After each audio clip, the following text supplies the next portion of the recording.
5 seconds.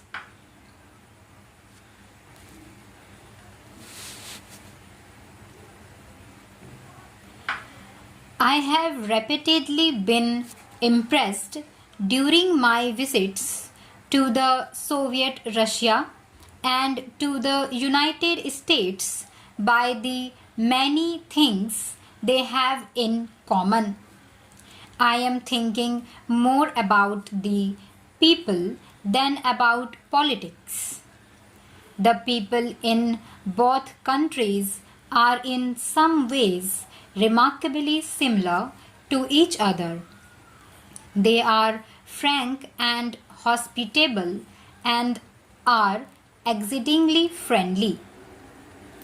Essentially, I am thinking of one common feature today in the Soviet Russia and in America, namely the concentration of technological and scientific development as a means to progress.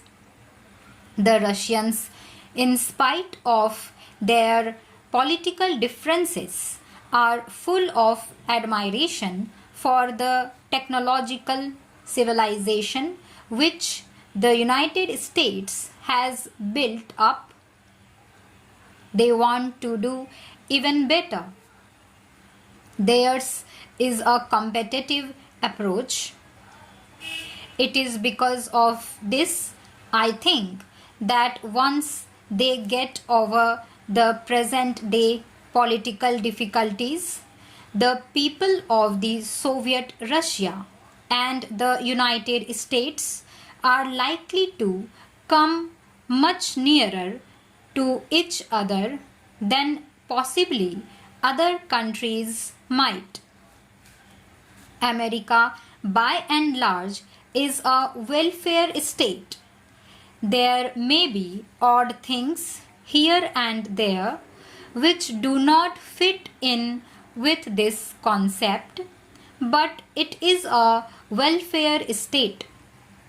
You have solved your problems of providing the primary necessities of life to the people. We in India have not. Our problems in India are fundamentally concerned with the primary necessities of life. In that sense, our problems are different from yours.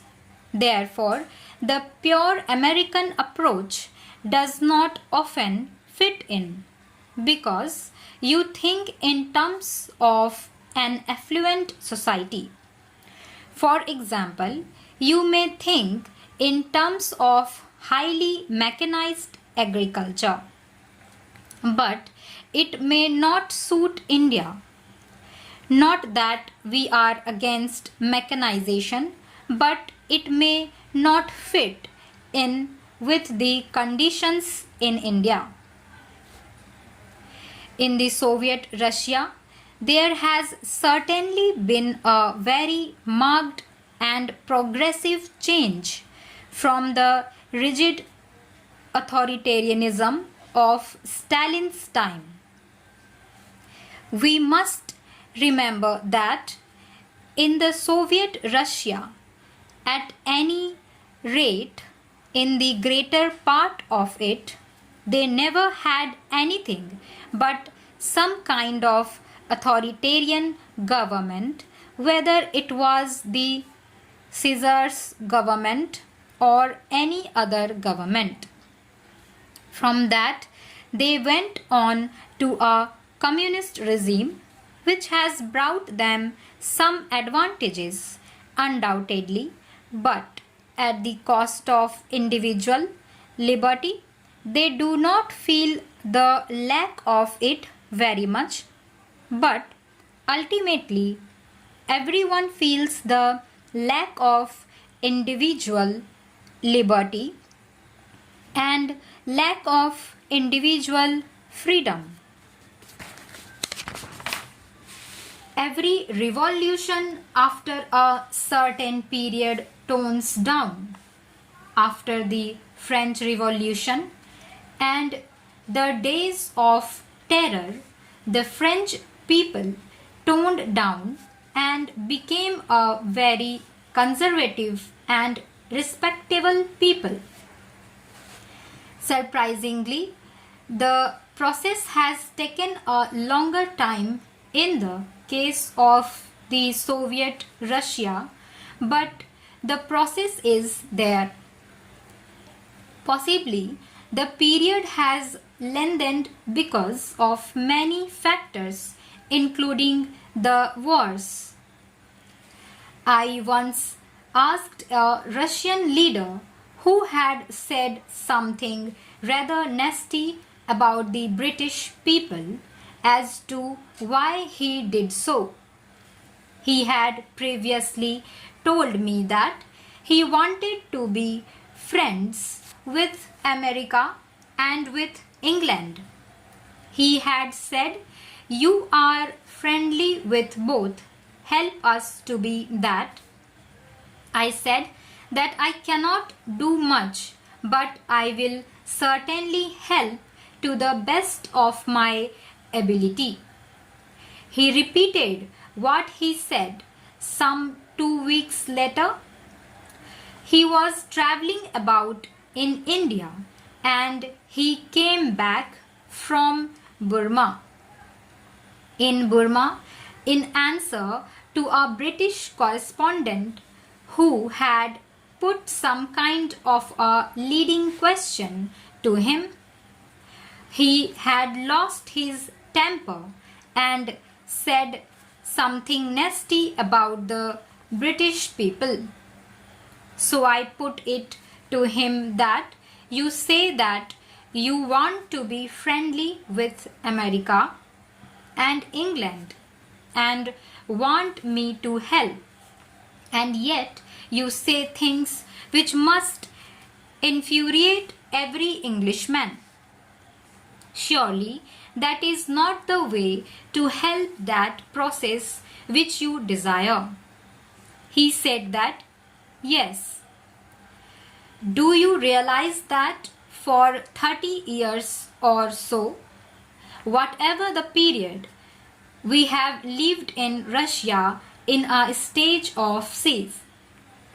We have lived in a state of siege with our enemies surrounding us and trying to put an end to us, crush us.